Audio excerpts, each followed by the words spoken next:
নমস্কার, আপনারা দেখছেন HR নিউজ 24, সত্যের লক্ষ্যে মানুষের পাশে। প্রায় 12 ঘন্টা নিখোঁজ থাকা বৃদ্ধাকে রাতের অন্ধকারে পথের পাশ থেকে উদ্ধার করে বাড়ি ফেরালো পুলিশ প্রশাসন। 25শে ডিসেম্বরের আগে সান্তা ক্লজের মতো হারিয়ে যাওয়া মাকে সেরা উপহার হিসেবে সন্তানের কাছে ফিরিয়ে দিল প্রশাসন। ঘটনা নদিয়ার শান্তিপুরের বাইপাস সংলগ্ন বাবলা অদ্বৈতপাট এলাকার। জানা যায়, এক বৃদ্ধ মহিলা সকালে ডাক্তার দেখানোর জন্য বাড়ি থেকে বেরিয়ে গিয়েছিলেন ফুলিয়া হাসপাতালে। সেখানে ডাক্তার দেখিয়ে বাড়ি যাওয়ার পথ ভুলে হেঁটে 5 কিলোমিটার দূরে শান্তিপুর বাইপাস সংলগ্ন বাবলা অদ্বৈতপাট এলাকায় 12 নম্বর জাতীয় সড়কের পাশে চলে আসেন। তবে রাত হয়ে যাওয়ার কারণেই পথের পাশেই অন্ধকারে জঙ্গলের মধ্যে বসেছিলেন চাদর মুড়ি দিয়ে। তখন রাস্তা দিয়ে পরিবার নিয়ে যাচ্ছিলেন স্থানীয় কন্দকোলা এলাকার বাসিন্দা সুব্রত দাস। প্রথমে দেখে চলে গেলেও পরবর্তীতে নিজের ছোট মেয়ের আবদারে ওই মহিলার কাছে ফিরে আসেন এবং সংবাদ মাধ্যমে দ্বারস্থ হন। এরপর সংবাদ সম্প্রচারের পরই শান্তিপুর থানার পুলিশ ঘটনাস্থলে এসে ওই মহিলাকে উদ্ধার করে। এরপর ওই মহিলাকে তার বাড়িতে পৌঁছে দেওয়ার ব্যবস্থা করে। জানা যায়, ওই মহিলার নাম শেফালী দাস। তিনি ফুলিয়া 52 বিঘে এলাকার বাসিন্দা। তবে প্রশাসন ওই মহিলাকে উদ্ধার করে ফুলিয়া পুলিশ ফাঁড়িতে নিয়ে যায় এবং তার পরিবারকে খবর দেয়।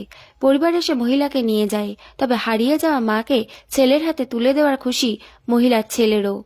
তিনি প্রশাসন এবং সংবাদ মাধ্যমকে সাধুবাদ জানিয়েছেন। অপরদিকে প্রত্যক্ষদর্শী সুব্রত বাবু ও তার মেয়ে সংবাদ মাধ্যম এবং প্রশাসনের এই কাজকে স্বাগত জানিয়েছেন। খুশি হয়েছে তারা। একরত্তি কন্যা শ্রুতিও।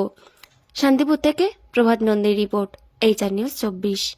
আমি, আমার মেয়ে আর আমার মা, আমি 7টা নাগাদ যখন ফুলিয়া থেকে ফিরছি বাড়িতে, তখন হঠাৎ এই বাইপাসের ধারে দেখছি একজন এরকম বয়স্ক ঠাকুমা একাকি বসে রয়েছে। তো আমি সেই সময় তখন যাই হোক মা মেয়ে ছিল বলে আমি রাত হয়ে যাচ্ছে বাড়িতে পৌঁছাই।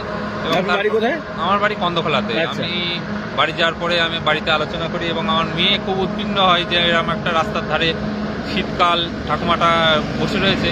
তো আমার মেয়ের ইয়েতেই আবার ছুটে আসা এখানে, এসে ঠাকুমার সঙ্গে কথাবার্তা বলে তারপরে আমি আপনাকে ফোন করে জানাই যেরকম রাস্তার ধারে একজন বসে আছে। আমি ওনার সঙ্গে কথা বলি। উনি বলেন যে ফুলিয়া 52 বিঘেতে ওনার বাড়ি। সকাল 7টায় বাড়ি থেকে বেরিয়েছিল, ফুলিয়া হসপিটালে গিয়েছিল কোনো ট্রিটমেন্টের জন্য। তারপরে উনি হাঁটতে হাঁটতে আমাদের শান্তিপুর বাইপাসে চলে আসে। তো যাই হোক, যথারীতি আপনার সৌজন্যে আমাদের শান্তিপুর প্রশাসনকে জানিয়ে উনি দ্রুততার সঙ্গে প্রশাসন এলো এবং ওনাকে যদি উনি সঠিক ঠিকানাটাই বাড়ির বলে থাকে তাহলে নিশ্চয়ই আমরা আশা করবো উনি ওনার বাড়িতে যেতে পারবেন। কথাবার্তা যা বলছেন তাতে হচ্ছে স্বাভাবিক, উনি পথ ভুলেই হয়তো হাঁটতে হাঁটতে চলে এসছে। এই যে 25শে ডিসেম্বরের আগে ধরুন আপনাদের সহযোগিতায় পুলিশ প্রশাসন তার বাড়িতে পৌঁছাতে পারলো, কি বলবেন প্রশাসনকে? না, প্রশাসনকে অসংখ্য ধন্যবাদ। তার সঙ্গে আপনাকে অনেক ধন্যবাদ যে আপনি বলা মাত্র আপনি সঙ্গে সঙ্গে ছুটে এসছেন শান্তপুর থেকে আমাদের এই বাইপাসে, এবং প্রশাসনও ফোন পাওয়ার সঙ্গে সঙ্গে লোক পাঠিয়ে দিয়েছে যাতে উনি বাড়ি ফেরত যেতে পারে। এতে আমি খুব খুশি। উনি শারীরিক দিক থেকে সুস্থ রয়েছেন? একদম শারীরিক দিক থেকে উনি খুব সুস্থ।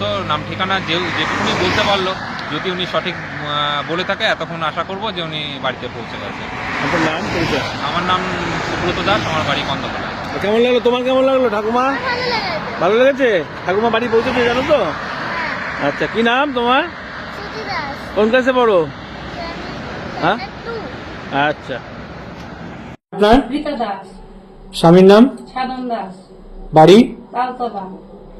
ইনি কে হয়? শাশুড়ি। কি নাম? শেফালী দাস। কি নাম আপনার? বলতেছে আপনার নাম কি আপনি নিজে বলেন? আমি তো বলছি যে শেফালী দাস। আপনার স্বামীর নাম কি?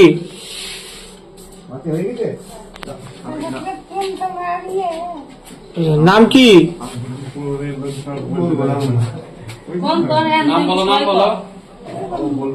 আচ্ছা, ঠিক আছে। ইনি কে হয় আপনার? ইনি কে হয়? ছেলের বউ হয়। আপনি ওনার সাথে বাড়ি যাবেন এখন?